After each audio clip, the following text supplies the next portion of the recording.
1. 경험에 대한 성찰. 빠르게 진행되는 기후변화. 지난 2021년 2월 북극권에서 발생한 강력한 고기압으로 인해 미국 전역에 폭설과 한파가 몰아닥쳤습니다. 특히 겨울이 아무리 추워야 5도에서 10도 사이였던 미국 남부 지역의 기온이 영하 20도로 떨어져 미국 알래스카 지역의 온도보다 낮아지는 역대급 이상 기상 현상이 발생했습니다. 이로 인해 미국 전역에서 60여 명의 사망자가 발생했고, 전기, 수도 등 기관시설의 가동 중단으로 인한 엄청난 경제적 피해가 발생했습니다. 또한 비슷한 시기 중국 남부 지역과 대만에서도 갑자기 몰아닥친 한파로 100명 이상이 사망하는 등 북반구 곳곳에서 이상 기상 현상이 발생했습니다. 이 한파의 원인은 기후변화였습니다. 기후변화로 인한 북극의 온도 상승으로 차가운 공기를 차단하는 에어커튼 역할을 하던 제트 기류가 약해져 북극의 찬 공기가 중위도 지역까지 밀려온 것입니다. 문제는 이대로 기후변화가 지속된다면 2030년 여름이 되면 북극의 해빙이 완전히 녹아 사라질 수 있다는 것입니다. 북극의 해빙이 사라진다면 북극의 온도는 더욱 상승하게 될 것이고, 2021년 2월과 같은 이상 기상 현상은 이제 평범한 일상이 될 것입니다. 2021년 4월에는 세계기상기구 WMO에서 2020 글로벌 기후현황 보고서가 발표되었습니다. 이 보고서에 의하면 2020년은 2016년, 2019년과 함께 역대 가장 따뜻한 3년 중 한 해였으며, 2011년부터 2020년까지는 가장 더운 10년으로 측정이 되었습니다. 특히 2020년 지구 평균 기온은 산업화 이전인 1850년보다 1.2도씨가 높았고, 북극 해빙 면적은 최소 374 평방킬로미터로 역대 두 번째로 작았던 것으로 보고가 되었습니다. 현재 지구 평균 기온 상승은 지구의 지질학적인 시간 속에서도 유례를 찾을 수 없을 정도로 너무나 빠르게 진행되고 있습니다.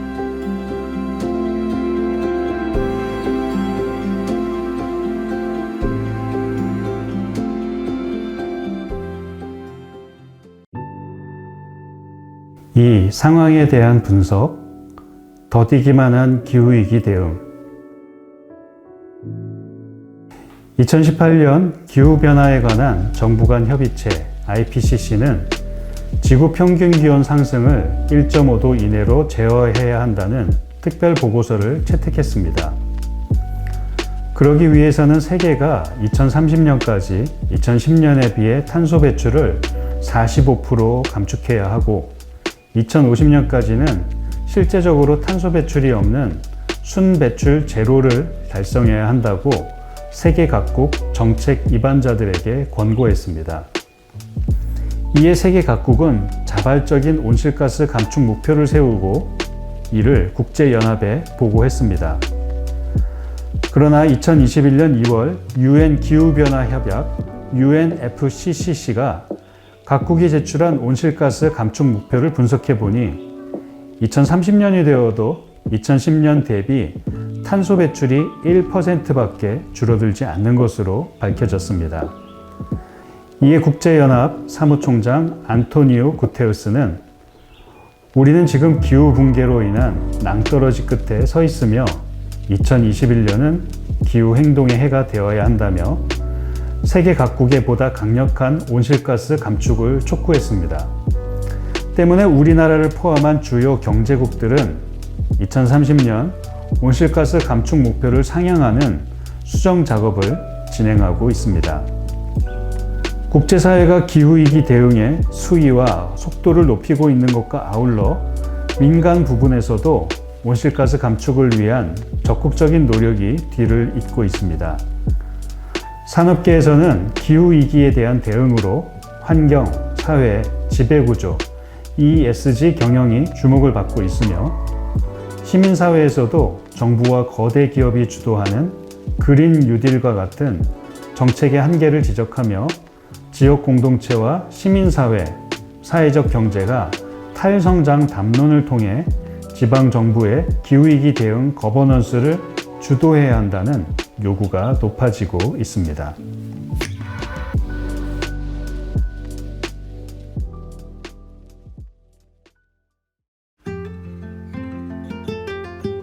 3. 성서의 응답. 기후위기 시대의 새로운 생활. 사도 바울은 로마 교회의 성도들에게 너희는 이 세대를 본받지 말고 오직 마음을 새롭게 함으로 변화를 받아 하나님의 선하시고 기뻐하시고 온전하신 뜻이 무엇인지를 분별하도록 하라고 이야기하며 그리스도인으로서 살아가는 새로운 생활을 권면합니다. 사도 바울이 이야기한 새로운 생활은 세상의 판단과 기준을 넘어서는 하나님의 선하시고 기뻐하시고 온전하신 뜻을 따르는 생활이었습니다. 기후위기 시대를 살아가는 우리들 역시 창조세계 안에서 하나님의 선하시고 기뻐하시고 온전하신 뜻을 따르는 새로운 생활이 무엇인가를 깊이 성찰해 보아야 합니다. 그동안 그리스도인들 역시 기후위기의 원인인 탄소를 거리낌 없이 배출해 왔습니다. 먹고, 입고, 지내는 모든 시공간과 문화와 경제활동 가운데서도 우리의 생활이 하나님의 창조세계인 지구 생태계에 기후위기를 가지고 오고 있다는 사실을 분별하지 못했습니다. 하지만 이제 더 이상은 탄소를 배출하는 생활에 머물러서는 안 됩니다. 이제 우리의 무지와 어리석음이 기후위기를 불러왔음을 참여하며 새하늘과 새 땅을 향한 새로운 생활을 살아가야 합니다. 기후위기 시대 그리스도인들의 새로운 생활은 탄소 배출이 없는 생활입니다. 우선 일상의 생활에서 탄소 배출을 저감하는 실천에 적극적으로 나서야 합니다.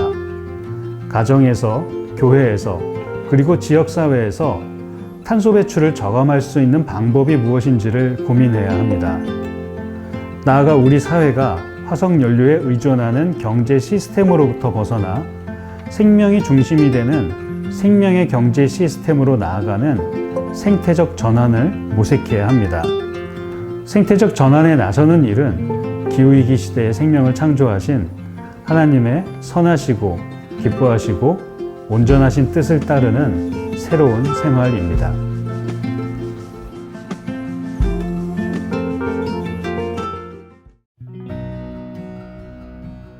1. 식생활, 기후미식. 기후미식은 탄소 배출을 최소화하는 건강한 식생활입니다. 전 지구적으로 식품의 생산과 운송, 보관, 폐기를 위해 많은 양의 탄소가 배출되고 있습니다. 특히 육류를 생산하고 소비하는 과정에서 배출되는 탄소는 전체 탄소 배출의 약 22%를 차지합니다. 소고기 1kg을 생산하기 위해서는 곡식 7kg과 물 10만 리터가 필요하며 운송과 포장 과정까지 포함하면 무려 60kg의 탄소가 배출된다고 합니다. 지금 당장 육류 섭취를 줄이는 것만으로도 밥상에서 배출되는 상당량의 탄소를 줄일 수 있는 것입니다. 또한 식품이 먼 거리, 심지어 지구 반대편에서 오랜 시간 동안 이동하기 위해서는 냉장, 냉동 상태로 이동해야 하는데 그 과정에서 이산화탄소의 발생이 급격히 증가합니다. 글로벌 푸드를 내가 살아가는 인근 지역에서 생산하고 소비되는 식품인 로컬 푸드로 대체하게 되면 식품의 이동거리가 짧아져 이산화탄소 배출 감소뿐만이 아니라 지역 식품 생산자들의 안정적인 생산 환경 조성, 소비자의 안전한 식품 확보라는 일석삼조의 효과를 얻을 수 있습니다. 탄소 배출을 줄이는 기후 미식의 실천은 더 건강한 음식을 먹게 된다는 부수적인 효과도 얻을 수 있습니다. 때문에 가정에서만이 아니라 교회 공동체와 지역사회에서도 채식과 로컬 푸드의 확대를 위해 노력한다면 무척 작은 노력만으로도 탄소 배출 저감과 건강 증진에 긍정적인 효과를 얻을 수 있습니다.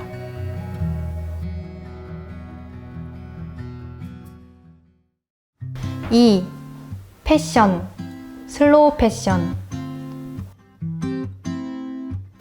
슬로우 패션은 탄소 배출을 최소화하는 패션 문화를 뜻합니다. 옷을 생산하고 유통, 소비, 폐기하는 과정에서 상당한 탄소가 배출되는데, 특히 원재료에서 섬유를 가공하는 방직, 표백, 염색의 과정에서 많은 양의 탄소가 발생합니다. 패션 산업은 현재 전 세계 온실가스 배출의 약 4%에 해당하는 연간 12억 톤의 온실가스를 배출하고 있는데, 패션 산업은 급속히 성장하고 있는 추세라 2030년이 되면 패션 산업에서 배출되는 온실가스의 양이 연간 27억 톤으로 증가할 것이라고 예측되고 있습니다. 그런데 큰 문제는 상당량의 옷들이 유행이 지났다는 이유로 폐기되고 있다는 것입니다. 전 세계적으로 버려지는 옷들이 1시간에 1억 톤에 이를 정도로 그 양이 어마어마합니다. 패션 산업계는 이윤을 위해 의도적으로 새로운 유행을 창출해 소비자가 새로운 옷을 구매하도록 유도합니다. 옷을 폐기하는 과정에서 합성 섬유로 만들어진 옷들은 분해되어 미세 플라스틱이 만들어지기도 합니다. 때문에 옷은 구매할 때부터 폐기를 염두에 두고 구입을 하는 신중한 자세가 필요합니다. 가급적 천연 섬유, 단일 섬유로 만든 옷을 구매하고 적절한 관리와 수선을 통해 오래 옷을 입음으로써 옷에서 비롯되는 탄소 배출을 줄일 수 있습니다. 우리의 옷장을 유행을 따르기 위한 패스트 패션 대신 생명의 가치를 잇는 슬로우 패션으로 채움으로써 진정한 패셔니스트가 될 수 있는 것입니다.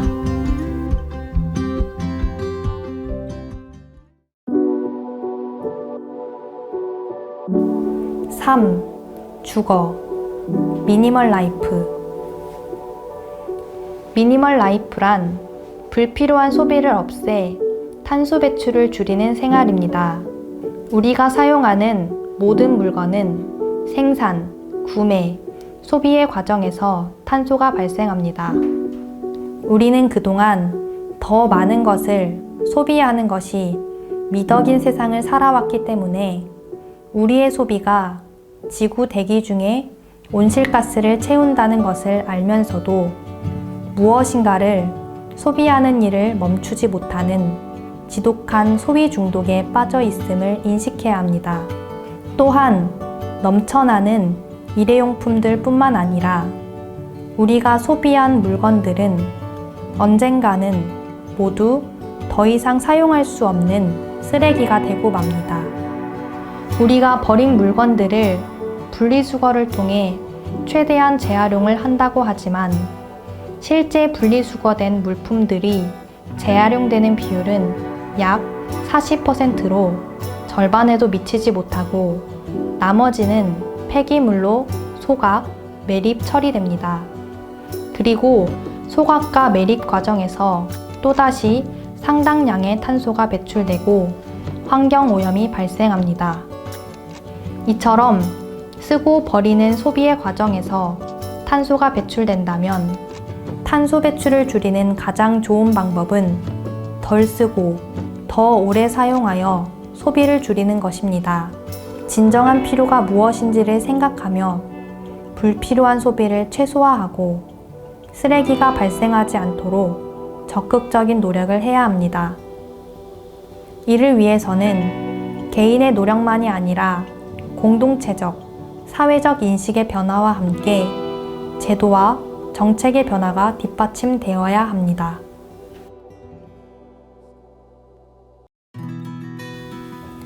4. 교통, 녹색교통. 녹색교통이란 탄소 배출을 최소화한 교통수단을 의미합니다. 화석연료를 사용하는 내연기관은 연소 과정에서 탄소를 배출할 뿐만 아니라 미세먼지를 비롯한 대기오염 물질도 함께 배출합니다. 같은 거리를 이동한다고 했을 때 가장 탄소 배출이 적은 교통수단은 기차이고 버스, 승용차, 비행기의 순으로 탄소 배출이 많아지는데 1km를 이동한다고 했을 때 비행기는 기차에 비해 20배 이상의 이산화탄소를 배출합니다. 화석연료를 사용하지 않는 전기차와 수소전기차도 현재로서는 화석연료로 만든 전기와 수소를 사용하기 때문에 여전히 탄소를 배출하는 교통수단입니다. 하지만 재생에너지가 확대되어 재생에너지로 만든 그린 전기와 그린 수소를 사용하게 된다면 전기차와 수소전기차도 탄소 배출이 없는 교통수단이 될 수 있을 것입니다. 그 전까지는 탄소 배출로부터 가장 자유로운 교통수단은 자전거입니다. 특히 도시에서 공공자전거 인프라가 확대된다면 탄소 배출과 함께 교통체증과 미세먼지로부터도 자유로워지는 일석삼조의 효과를 얻을 수 있습니다. 교통수단에서 배출되는 탄소를 저감하기 위해서는 승용차 이용을 줄이고 자전거와 함께 버스, 기차와 같은 공공교통 이용을 확대해 나가야 합니다. 그러기 위해서는 현재의 승용차 중심의 교통 시스템을 자전거와 공공교통 중심의 녹색 교통 시스템으로 전환해야 합니다. 특히 지역 공동체에서 녹색 교통을 지원하는 제도와 정책이 확대되어야 합니다.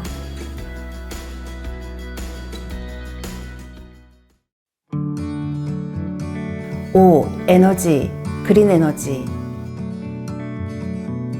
그린 에너지는 탄소 배출이 없는 친환경적인 재생에너지입니다. 이제 태양광과 풍력을 이용한 재생에너지는 핵발전과 화석연료 발전보다 더 저렴하고 안전하게 전기를 공급할 수 있게 되었습니다. 때문에 그린 에너지 선진국에서는 탄소 배출의 주된 원인인 화석연료 발전소를 조기 폐쇄하고 재생에너지 확대에 힘을 쏟고 있습니다. 하지만 재생에너지라고 해서 전혀 문제가 없는 것은 아닙니다. 한 곳에 집중적으로 설치된 재생에너지 시설은 많은 문제를 만들기 때문에 재생에너지 생산을 여러 지역으로 분산하는 정책이 필요합니다. 이와 함께 에너지 소비가 가장 큰 냉난방 분야에서 기기의 효율을 높이고 적정한 냉난방 온도를 유지하며 냉온열 가전제품을 적절하게 관리하여 화석연료의 소비를 줄임으로써 탄소 배출을 저감해야 합니다. 이를 위해서는 가정과 산업의 에너지 소비 비용을 합리적으로 조정하고 에너지 소비의 효율을 높이는 그린 리모델링 사업에 대한 제도적인 지원이 뒤따라야 합니다. 탄소 배출을 저감하기 위해서는 우리 모두가 스마트한 에너지 소비자인 동시에 그린 에너지를 생산하는 생산자가 되어야 합니다. 이를 위해 각 지역의 소규모 에너지 생산자가 협력하는 에너지 생산 협동조합이 활성화되어야 합니다. 아울러 에너지 소비가 많은 산업 구조를 전환하는 산업 정책의 수립과 함께 재생에너지를 확대하는 에너지 전환 정책이 필요합니다.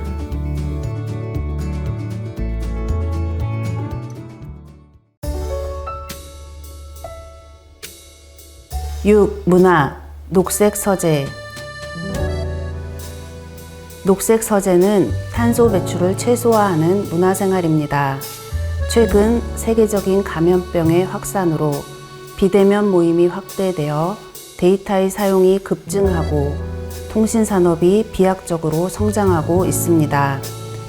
데이터의 제작과 전송에는 전기가 사용되기 때문에 통신산업의 탄소 배출도 큰 폭으로 증가하고 있습니다. 시간이 지날수록 전 세계적으로 고품질의 데이터의 수요가 증가할 것으로 예상되기 때문에 앞으로 통신 분야의 탄소 배출은 더욱 늘어나게 될 것입니다. 때문에 일상생활에서 불필요한 데이터의 소비를 차단하려는 노력이 필요합니다. 지금 이 순간에도 탄소를 배출하고 있는 텔레비전과 컴퓨터, 핸드폰의 전원을 의식적으로 끄고 탄소 배출이 없는 문화생활을 적극적으로 모색해야 합니다. 이를 위해서 곳곳에서 책을 읽고 이야기를 나누는 독서문화의 장인 녹색 서재를 만드는 일이 좋은 대안이 될 것입니다. 또한 탄소를 가장 효율적으로 흡수하고 저장하는 숲을 복원하고 건강하게 가꾸는 일에 힘을 모아야 합니다. 숲과 함께 염습지, 갯벌은 단순히 탄소의 저장뿐만이 아니라 생태계의 생물 다양성을 지키는 역할을 하는 귀중한 생태 자원으로 그 복원과 보존을 위해 힘을 쏟아야 합니다. 일상에서 종이 사용을 줄이고 재생지를 사용하며 도심 숲 조성에 참여하는 것도 숲을 복원하는 일입니다.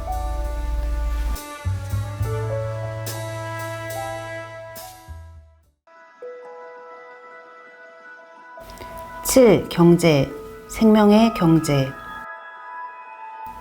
생명의 경제는 탄소 배출을 최소화하기 위한 경제 제도입니다. 현재의 경제 제도는 경제 성장을 위해 지속적으로 지구의 생태계와 생명을 희생시켰고 그 결과가 기후위기로 나타난 것입니다. 이미 기업들에서도 기후위기에 대응하여 탄소 배출을 줄여나가는 환경사회 지배구조 경영이라는 대안적인 경제에 대한 논의가 활발히 진행되고 있습니다. 하지만 궁극적으로는 정부와 기업, 시민사회가 함께 거버넌스를 구성하여 생명의 경제에 대한 상상을 구체화시켜야 합니다. 기후위기에 대응하기 위해서는 탄소 배출이 많은 산업에 투자를 철회하고 대신 탄소 배출을 줄여나가는 녹색 투자를 통해 탄소 배출이 없는 산업을 활성화시키는 산업구조 조정이 있어야 합니다.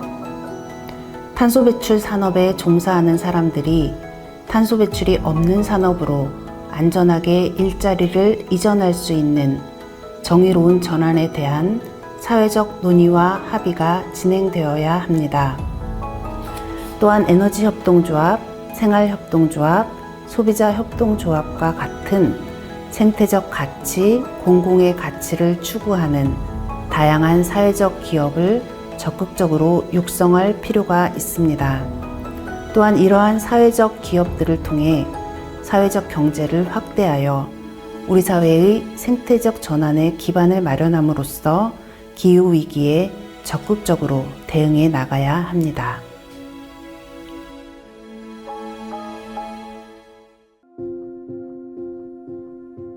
5. 변화에 대한 소망. 생명의 길 초록 발자국. 거대한 흐름으로 밀려오는 기후위기 앞에서 사람들은 두려움과 동시에 무기력함을 느끼게 됩니다. 이러다가는 머지않아서 인간 문명의 붕괴와 함께 모든 생물의 대멸종이 일어날 수밖에 없지 않을까. 그런데 그러한 위기를 막아내기에는 내가 할 수 있는 일들은 너무 작고 초라해 보이기만 합니다. 더구나 창조세계의 온전성을 지키는 일에 앞장서야 할 그리스도인들과 교회마저 아직은 기후행동에 큰 관심이 없어 보입니다. 예수 그리스도께서 생명과 정의, 평화의 하나님 나라의 복음을 전하기 위해 하신 일은 갈릴리에서 예루살렘을 향한 긴 여정이었습니다. 예수님께서는 그 여정에서 사람들에게 성서의 말씀을 가르치셨고 병든 사람들을 고치셨으며 제자들을 만나 훈련시키셨고 다른 생각을 하는 이들과 함께 식사를 하면서 당신의 뜻을 나누셨습니다. 우리가 기억하는 대로 그 여정은 십자가의 죽음과 부활의 사건으로 마무리가 되었습니다. 중요한 것은 예수님께서 그 험하고 먼 길을 한 걸음 한 걸음 당신의 걸음으로 흔들림 없이 걸어가셨고 지금 우리가 예수님의 발걸음을 따라 십자가의 언덕을 향한 생명의 길을 걷고 있다는 것입니다. 짙은 회색으로 물들어 생명의 기운이 희미해지는 창조 세계에 이제 그리스도인들이 초록 발자국을 남길 때입니다. 처음에는 한 사람의 외로운 발자국이라 할지라도 머지않아 온 땅과 하늘을 초록 발자국으로 푸르게 물들이는 그날이 오게 될 것입니다. 이미 우리보다 앞서 이 길을 걸어간 수많은 사람들이 있습니다. 이제 우리가 기후행동의 큰 발자국을 만들어낼 때입니다.